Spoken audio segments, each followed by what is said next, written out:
Welcome to the PR Maven Podcast, a podcast all about growing your network and building your brand through traditional and digital networking techniques. I'm Nancy Marshall, the PR Maven and CEO of Marshall Communications. I've been strengthening brands through PR for over 35 years, and now I'm celebrating the success of executives, influencers, business owners, and entrepreneurs from all around the world, all of whom have cultivated their brands and broadened their networks through traditional and digital networking methods. Each week, I interview one of these interesting and influential individuals and provide an opportunity for you, the PR Maven Nation, to gain insights from their strategies and stories. So stay tuned for this week's episode, and thanks for listening.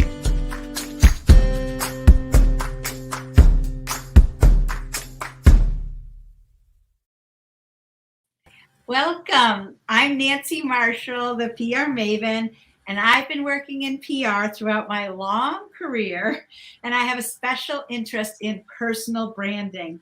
That's what makes you stand out from everyone else who does the same thing that you do. And it also acts like a magnet and attracts people who need what you have to offer. I'm also a keynote speaker, an author, and a columnist for the Forbes Agency Council and Main Biz. My audiences have said that helping them think about their superpower has changed the way they think about their careers and their lives. I hope you like this episode, and I hope you'll share it with others who might be interested in hearing it. And I'm very excited about today's guest. It's a friend of mine and the daughter of a friend of mine, Lara Beckius, who was an intern with Marshall Communications this summer. Welcome, Lara. Hi, I'm excited to be here. We're excited to have you. Lara's down in Connecticut, so thanks to technology, we can have this amazing conversation. She is from Avon, Connecticut, and she's currently a senior at Connecticut College studying environmental studies, economics, and dance. So she does a lot of things that are like whole brain, all sides of the brain. She has professional experience in a variety of areas, including education, marketing, advancement, the performing arts, and most recently, environmental communications at the Coastal Maine Botanical Gardens. She is continuing her summer internship at Marshall Communications, my agency, this fall, and has enjoyed learning the ins and outs of the PR industry, from press releases to social media audits. Outside of academics, Lara has also serves as the office coordinator for the Connecticut College Office of Sustainability. She's captain of the Connecticut College dance team and president of her campus's chapter of Her Campus, which is an online magazine dedicated to empowering college women. Wow. Congratulations, Lara. That's a lot. Thank you. So tell us about your college career and your professional career and how you got to where you are in life so far. Yeah, absolutely. I am so grateful for all the twists and turns that my life has taken so far to get me to where I am now. And thinking back, I was thinking about my very first job, which was at Mathnasium, a math tutoring center in high school. And it's just crazy to think about how since then, how many different jobs I've had, different internships, experiences that I've been able to be a part of since then, especially since I graduated high school in the middle of a pandemic. I graduated in 2020. So that was a crazy time. But from there, I was able to, I chose to come to Connecticut College, which was a great decision. And because of the pandemic, I was able to start and grow an online tutoring business. And at Connecticut College, I developed this passion for sustainability and environmental communications, as well as environmental economics. Everything kind of intertwines there. So based on that, I've had multiple opportunities. I interned at a it was called Agrivolution. It was a LED grow lights company that sells indoor grow lights for growing plants indoors, which is really great. It combined a lot of my interests, and I did a lot of marketing for them. And I also have worked in my college's advancement office. I call alumni and doing different things. So ultimately here at Connecticut College, between my interests in sustainability and education and economics and the environment, I'm just kind of dabbling in all these areas of interest just to see where I want to go next. I think it's awesome. It's like you have no limits. Like your brain doesn't say, "Oh, Lara, you can't. Oh, just stay, stay in your room." You can't. Instead, you're like, "Oh, I'll try that. I could do that." Yeah, So I have a hard time saying no to things. yeah, it's really amazing and it's wonderful. So like you've been working as an intern, and as a matter of fact, you were a summer intern, but now you're a fall intern because we Yeah. end it. So tell us about the internship and exactly what you did. Absolutely, yeah. So I've been very, very thrilled to be a Marshall Communications intern for the past few months, and it's just been such a great experience and a great look into the world of PR and marketing, which I had never really dived that deep before into that field. And so I've been working on various projects, including like sorting through contacts, writing press releases. I love to write, so that's been really fun.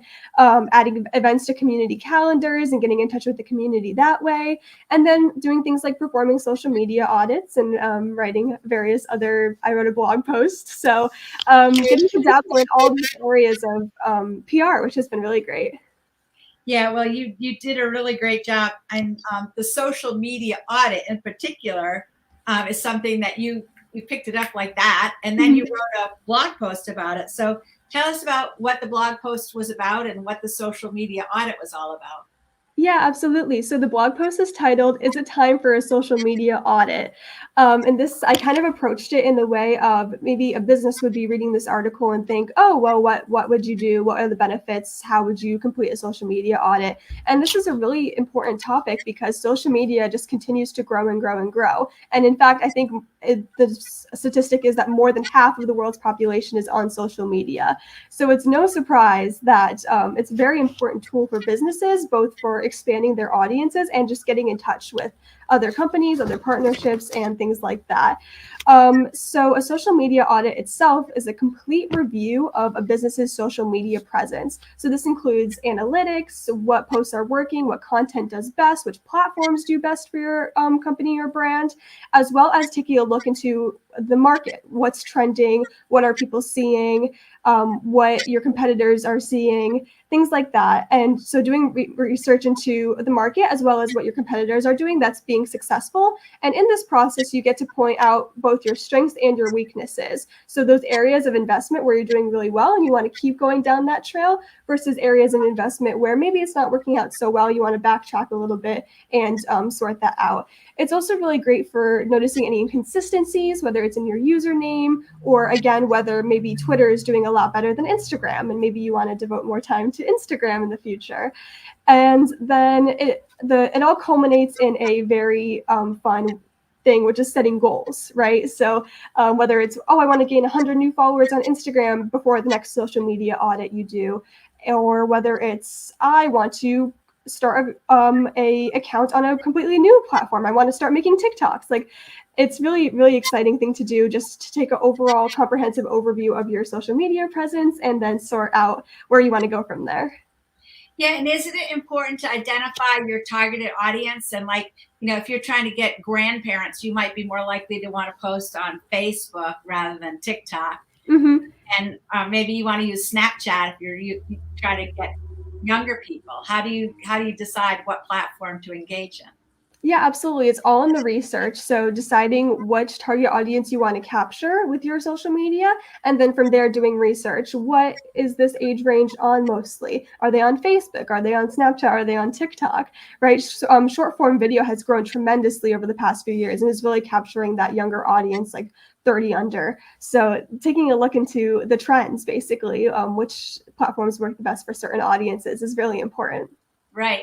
And there's a difference between like a brand just posting or getting that engagement. So the engagement is really important too, right? Like having people like, share, comment.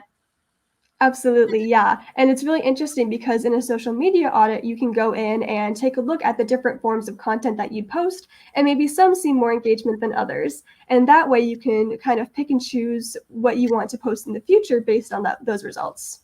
Yeah, that's one of the really great things about social media. It's almost like a focus group every day because you Mhm. can see what people are liking and commenting on and engaging with. And, before social media, we didn't really have that unless we, called, did a survey or brought a bunch of people together. So I really love it. I I just love social media, and I think doing an audit is a very good idea for a business. Mm-hmm. So do you have any recommendations for brands with doing their social media? Yeah, I think my very first recommendation would be don't get overwhelmed. There are so many different social media platforms out there, and there's so many different paths to pursue that it could be really hard, really easy to get overwhelmed, to try to shut down when you're thinking about all of that. But the idea of a social media audit is to break it down into seeing which platforms work best. So starting with the platforms you already have, and then completing that research to seeing if there are platforms you might want to pursue in the future. Maybe making a Threads. Threads is brand new, right? So many companies may not have branched out to that yet, but maybe if you do a little bit of research, there is a whole audience there that you can capture by getting that account. So first, just not getting overwhelmed and taking it easy and breaking it down into chunks is a very good way to start. And then also, I would just say really look into the trends as they come up. So because I know that in businesses, it can take a while to get posts approved before you post them. And it could take the whole length of a trend to get that approved. So staying really on top of what's trending, whether it's aesthetic photos on Instagram, a certain filter that's trending, or on TikTok, there are certain trends with sounds and music that happen. So just staying on top of those trends is really important. And then again, like I said, just paying attention to what is the most popular. So like I said previously, short form video content is kind of all the range right now. So maybe deciding if you want to get on that train or not. It's a very good thing to do. Yeah, those are all good recommendations. And I especially like looking at what's trending. And that's another thing that's easy to do online, is to see what's trending. And if you, and especially if you use hashtags. Now, I don't know if we were going to, why don't we just talk about hashtags? We didn't really talk about it, but how do you strategically plan your hashtags? Yeah, absolutely. So hashtags are really interesting. Hashtags really originated on Twitter and as a way to connect people who are tweeting about the same thing. So on Twitter versus Instagram, they kind of have these different contexts, where Twitter, in the text, you can hashtag certain words in your caption. On Instagram, that's not really as popular. On Instagram, the hashtags tend to go underneath the caption. So just getting a feel for those different things. And then what I like to do before I post, let's say on Instagram, is I like to think of a bunch of words that would relate to my post that I think other people might relate to as well, or might find really interesting. And I would search those before I include them and see how many posts that have been posted underneath that hashtag. And I like to have a mix between posts that have a lot of posts, maybe like over 5,000, versus hashtags that have only a few posts, a more select audience. So that way you can capture both a really, really big audience, even though it might go by quickly in some of those bigger hashtags. And you can also capture that kind of niche audience as well. That's a great suggestion. And yeah, I mean, because people do use hashtags to find, all of the content that's related to a subject that they're interested in. So thanks for sharing that. Yeah. We're going to take a little break, and then we'll be back with more from Lara Beckius. But don't forget, as a listener of the show, you can get the first chapter of my book, Grow Your Audience, Grow Your Brand, for free just by going to prmaven.com/giveaway and sign up for our email list to receive the first chapter. So we'll be back with more from Lara in just a minute. Sprague & Curtis is a locally owned real estate company. We're primarily focused in central Maine.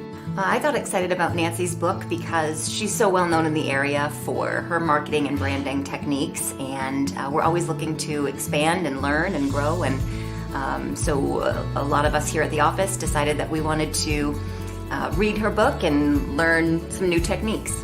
It benefits Sprague & Curtis to have a large brand and audience because there can often be multiple years between transactions with clients. So it's important to network with them and stay in touch with them in those in-between periods.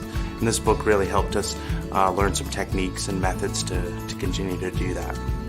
We organized a small book group with Nancy's book with brokers in our office this winter to share information and remind ourselves how important it is to always be working on our network and continually reaching out to our customers. Platforms like social media are important in expanding your business, but equally as important are handwritten notes, cards, letters. She inspired me to send her a note of appreciation, just thanking her for the book and her insight. In reading Nancy's book, I was excited to look to continue to grow our brand and our audience. I think she does a great job of motivating us. Nancy's book really helped me learn a few things in marketing and branding and how important it is to stay on top of reaching out to clients periodically, staying top of mind, providing useful information, and really telling our story as a company.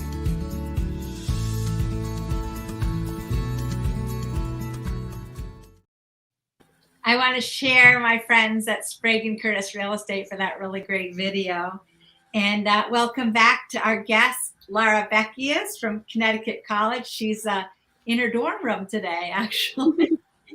She's a senior, so she has like a nice dorm there. So, Lara, you have an eclectic group of interests in environmental studies, economics, and dance. Do you see yourself pulling all your interests together into one career? Yeah, so that's the beauty of a liberal arts education is I get to do all of those things, whereas, science, economics, and dance may sound completely different. I get to bring those all together on a daily basis, which is just super exciting every day. And it's really important to remember that everything is super intertwined, right? You can't do environmental studies and interact with the environment without considering how the human impact on the environment plays into our social systems like economics. And then in terms of dance just really permeates every aspect of my life. And it just, when I'm not even physically dancing, it just is part of who I am, from the way I hold myself, from the way I present. It all adds to just my personality and the way I present myself in things like a podcast like this. And it's also been able to, I've been able to adapt to think quickly on my feet because of dance improvisation. And I'm very passionate about just because I'm not on stage at the moment doesn't mean I'm not dancing. It doesn't mean I'm not performing. And so it's just really interesting to think about how, economics, environmental studies, and dance do all intertwine into what makes me me. Well, you really exemplify or personify what I talk about when I talk about identifying your superpowers and what makes you unique.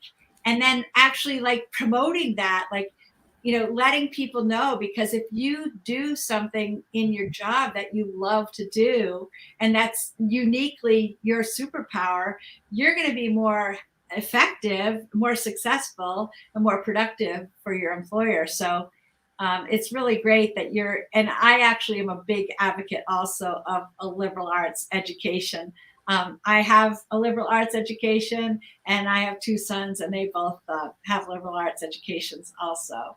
So, and actually my mom went to Wheaton College, and she was the one who originally told me that liberal arts was the way to go. And I'm grateful for her for that. So. Yeah, and I applied to a few of the bigger schools, and I think it was one of the bigger state schools where I asked, could I double major in dance and environmental science? And they said no. They told me that was impossible. So I was like, why would I go there then? It was their loss. Right? I hope they're listening to the PR Maven podcast today. There you go. Then they'll see it's possible. So, Lara, tell us about your role as president of the campus chapter of Her Campus, which is an online magazine dedicated to empowering college women. Yeah, absolutely. So as you said, Her Campus is this online kind of blog magazine. It's kind of like BuzzFeed, but for women who are in college. And so as president of my campus's chapter, I organize our weekly meetings where we pitch articles. And then at the end of every week, the people who chose to write an article that week send that article to me and I edit it. And then we publish it online. And it can be anything. I've written before, I wrote a guide to manifesting, which is really interesting. I've written album and movie reviews before, and most recently my friend and I ranked our favorite architectural domes around the world. So it really can be writing about anything you want, and the goal is to get women's voices out in the world. And it's great practice for writing and publishing and creating this kind of public profile that you are proud of on the internet. So it's been a really good experience, and I'm so grateful to have a leadership role as president this year. That's awesome. Because when I started my career, women really were kind of like, put in the corner a lot of the times. We really were not equal. I remember a man in my first job saying, you don't expect to be a vice president here someday, because we tried a woman once and she didn't work out. So we're not doing that again. That's crazy. I still remember that conversation, and I'll never forget it happening. And anyway, Wow. but yeah, so things have come a long way, and I'm so glad. And I'm so glad that you have a voice and a platform. Mm-hmm. And maybe I'll pitch a story to you that I could write about, like, do you ever take outsiders articles for her campus? Yeah, I'm sure that's allowed. We have this like different alumni aspects and things like that. So yeah, that'd be really cool. That'd be cool. So how about your work at the Coastal Maine Botanical Gardens? And let's also put in a little pitch for Gardens Aglow, which is coming up. Yes, it starts in November, I believe, but tickets should be on sale by now. So that'll be really exciting. That show is just spectacular in the winter. But this past summer, I just finished up my second season working at the Botanical Gardens. My first year, I was the youth education intern, and that was really exciting. I was able to take a leadership role in terms of the youth classes and camps that are run at the gardens. But then this past summer, I was actually the environmental communications intern. And what that was I worked under this IMLS grant, which is the Institute of Museum and Library Services. The grant was titled Sparking Conversations. And the idea was to institute climate change programming at the garden, the first ever climate change programming, but through the lens of opening a conversation with people instead of kind of a lecture about what is happening with the sciences. Instead of that, making sure that everyone's perspectives are heard, and then from there having a conversation around different beliefs, different solutions, and things like that. So through that grant and that internship, I created these stationary exhibits in which I had a board with a question and people could come up and interact with the question, interact with me, and then interact with previous people's answers to the question, which is a very great way to have that kind of interaction without everyone standing together as a group. But then I also was able to help write a climate change tour that I was able to lead. And that took you around the gardens in the same kind of conversational format, discussing different things you're seeing around the garden in terms of how the environment is changing because of a warmer climate, and then addressing potential solutions and how to create a resilient community in your own community. So that was really exciting to do this summer. So Coastal Maine Botanical Gardens is in Boothbay, Maine, or Boothbay Harbor. Is it Boothbay Harbor? It's in Boothbay. Boothbay, Maine. What is the web address if somebody wants to check it out? Oh, I think it's, let's see.